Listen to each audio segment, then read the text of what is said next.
할렐루야. 사랑하는 반석의 성도 여러분, 11월 2일 월요일 아침 아까의 시간이 돌아왔습니다. 여러분, 11월 한 달은 역대기서를 묵상을 할 텐데요. 어제부터 1장으로 시작되어 오늘은 2장 말씀을 좀 묵상해 보겠습니다. 자, 우리가 어제 말씀을 나누지 못했기 때문에 잠시 부연 설명을 좀 드리고자 합니다. 열왕기서와 역대기서의 차이점을 알면 이 말씀을 이해하는 데 굉장히 도움이 되리라 생각됩니다. 먼저 역대기는 이 타이틀, 제목을 히브리어 어원을 분석하면 각 시대의 말씀들, 각 시대의 사건들이라는 제목으로 역사를 기록한 책을 묶어서 역대기라 이렇게 얘기하는 것이죠. 저자는 에스라 선지자로 추정을 합니다. 그리고 이 책이 쓰여진 시기는 포로기에 돌아온 백성들을 향하여 남은 자들을 위하여 쓴 책으로서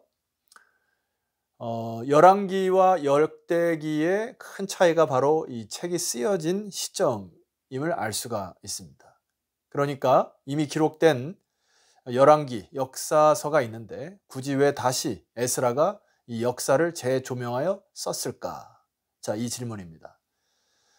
자, 열왕기는 이스라엘의 전체 역사와 그 열 왕들이 왜 망했는가를 초점을 두고 있다면, 이 역대기는 이미 망하여 바벨론의 포로로 잡혀가고 이제 다시 돌아와서 아무것도 없는 그들에게 이제 새롭게 소망과 희망을 주고자 다시 일어나라고 하는 의미로 역사를 재조명하는 것입니다.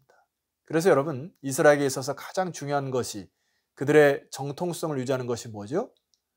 족보입니다. 자, 그런 의미로 역대상은 족보로부터 시작을 합니다. 역대상 1장 1절을 여러분이 가시게 되면 아담, 셋, 에노스, 게난, 마하랄렐, 야렛, 이렇게 아담으로부터 시작하여 쭉 족보를 지루하게 적어나려고 합니다. 자, 우리가 볼 때는 굉장히 지루하지만은 포로기 이후에 이스라엘 백성들이 이 책을 받아봤을 때 그 족보를 보면서 굉장한 자긍심이 올라왔을 것이에요. 그리고 아담으로부터 시작한 이 족보가 선진들 그리고 지파들의 후손들을 쭉 적다가 에스라가 한 10장에서 사울왕을 다루게 됩니다. 자, 초대 왕이라고 하는 이 무게가 굉장히 컸을 법도 한데 이 에스라는 짤막하게 사울왕을 다룹니다. 자, 역대상 10장 13절로 올라가 보십시다. 사울이 죽은 것은 여호와께 범죄하였기 때문이라. 그가 여호와의 말씀을 지키지 아니하고 또 신접한 자에게 가르치기를 청하고 여호와께 묻지 아니하였으므로 여호와께서 그를 죽이시고 그 나라를 이새의 아들 다윗에게 넘겨 주었더라. 자, 사울왕이 망했다는 증거를 조목조목 언급을 하고 있습니다. 다시 한번요. 그가 여호와의 말씀을 지키지 아니하고 신접한 자에게 가르치기를 청하고 여호와께 묻지 아니하였으므로 사울 왕이 망하고 그 다음에 다윗 왕가의 정통이 이어져 왕가의 계보를 역대상 이후에 쭉 기록하고 있는 책이 바로 역대기서입니다. 역대기상입니다.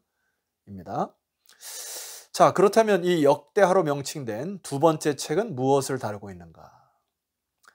역대하 1장 1절을 보시게 되면 이렇게 첫 문장이 쓰여져 있습니다.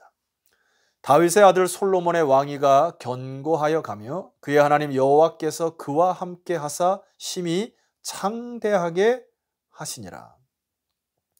바로 솔로몬의 왕위로 이어진, 그리고 솔로몬이 왕위를 이어받을 때 여호와께서 그와 함께 하셔서 그에게 힘껏 하나님께서 기름 부으신 사건을 기록하고 있습니다. 그리고 곧 이어서 2장으로 우리가 오늘 말씀을 보게 되면은 솔로몬이 여호와의 이름을 위하여 성전을 건축하고 자기 왕위를 위하여 궁궐 건축하기를 결심하였다. 이렇게 기록하고 있습니다. 솔로몬이 세워진 그 이유, 그리고 솔로몬이 힘을 썼던 것이 바로 성전이라고 이제 얘기를 하고 그 안에 내용들을 기록하는 책이 바로 역대하의 초반에 있는데요. 여기에 좀 아이러니한 게 있습니다. 예레미야 선지자가 이스라엘 백성들에게 한참이나 외쳤던 것이 뭡니까? 너희들이 껍데기와 같은 성전의 건물만은 붙들고 있다는 것이죠. 그래서 너희들이 그 건물만 붙들고 하나님을 제대로 섬기지 못하므로 너희들은 성전과 함께 망한다 라고 그렇게 선포를 했고, 그런데 이제 다시 포로로 잡혀 돌아간 자들이 고국 땅에 돌아올 때 에스라가 그들에게 솔로몬이 하나님께 성전을 짓는 사건을 다시 끄집어내는 거, 여러분 이것이 참 아이러니한 거 아닙니까? 그러나 여기에 에스라의 중심을 보실 필요가 있습니다. 자, 우리 4절 말씀을 보시겠습니다. 2장 4절, 오늘 본문의 2장 4절입니다. 이제 내가 나의 하나님 여호와의 이름을 위하여 성전을 건축하여 구별하여 드리고, 자, 이게 솔로몬의 말이죠. 이제 두로왕 히람에게 하는 말입니다. 그런데 그 다음 말씀에 보면 굳이 이 문장이 삽입될 필요가 없고 솔로몬이 언급할 필요가 없는 부분이 있습니다. 한번 읽어보겠습니다. 주 앞에서 향제로를 사르며 항상 떡을 차려 놓으며 안식일과 초하루와 우리 하나님 여호와의 절기에 아침 저녁으로 번제를 드리려 하오니 이는 이스라엘의 영원한 규례니라. 여러분, 여기에 제가 읽어드린 후반부는 레위인과 제사장들이 하는 의식입니다. 그런데 이 솔로몬의 입술을 통하여 강조가 하는 에스라의 중심이 뭘까요? 여기에 말씀에 있습니다. 단순히 성전 건축이 중요한 것이 아니고, 자, 다시 한번 읽어볼게요. 이제 내가 나의 하나님 여호와의 이름을 위하여 성전을 건축하여 구별하여 드리고, 자, 이것으로 끝나도 되는데 여기에 다른 솔로몬의 중심을 볼 수 있는 구절이 있습니다. 주 앞에서 향제로를 사르며 항상 떡을 차려놓고 아침 저녁으로 번제를 드리려 한다.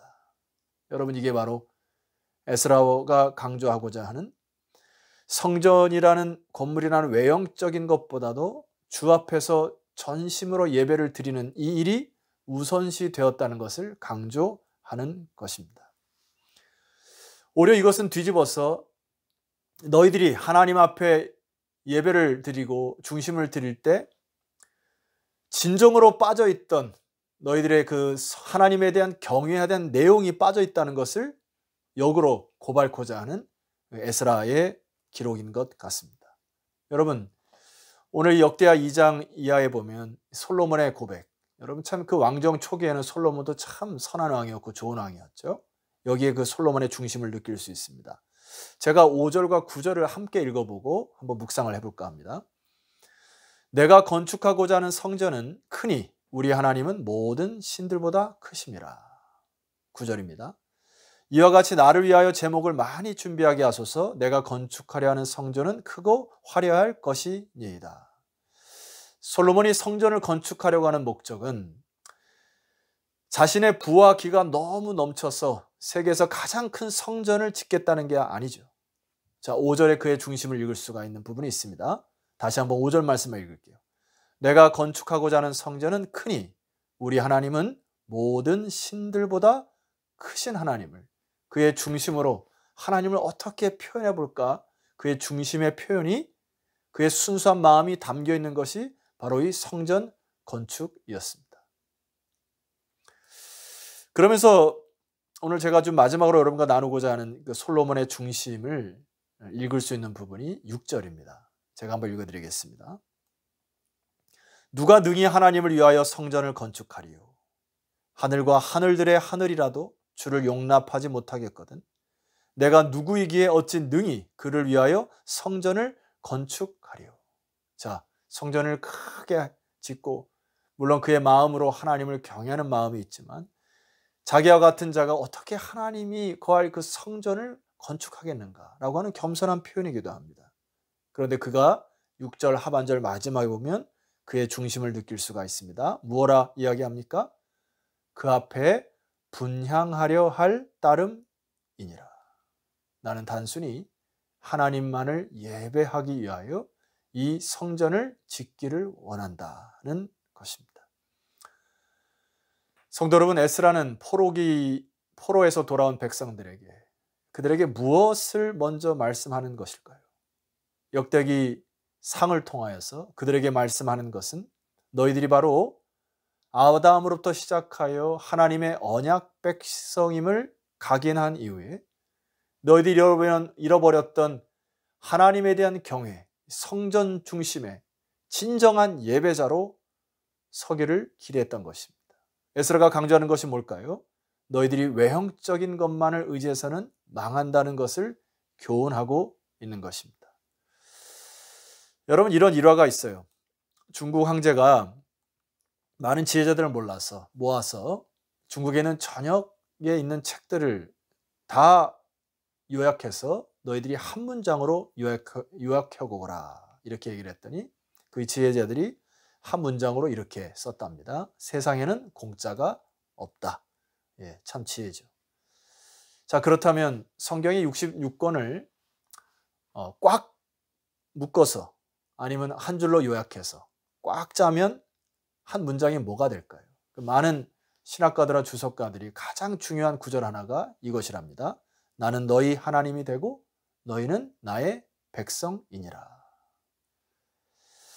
자, 성도 여러분, 바로 이 성전의 기능, 하나님의 언약 백성들이 하나님을 만나는 장소, 그리고 하나님의 크신 은총으로 인하여 우리의 죄와 상처가 치료받고 용서받고, 그리고 하나님은 우리의 하나님이 되셔서 우리를 끝까지 지켜주시겠다고 하는 이것이 바로 성전의 기능입니다.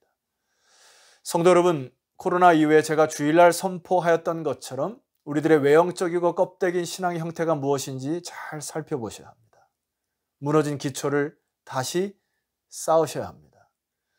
예수 없는 신앙은 껍데기고 예수 없는 교회는 건물뿐인 공동체고 예수 없는 헌신과 희생은 허울뿐인 신앙인 것이에요.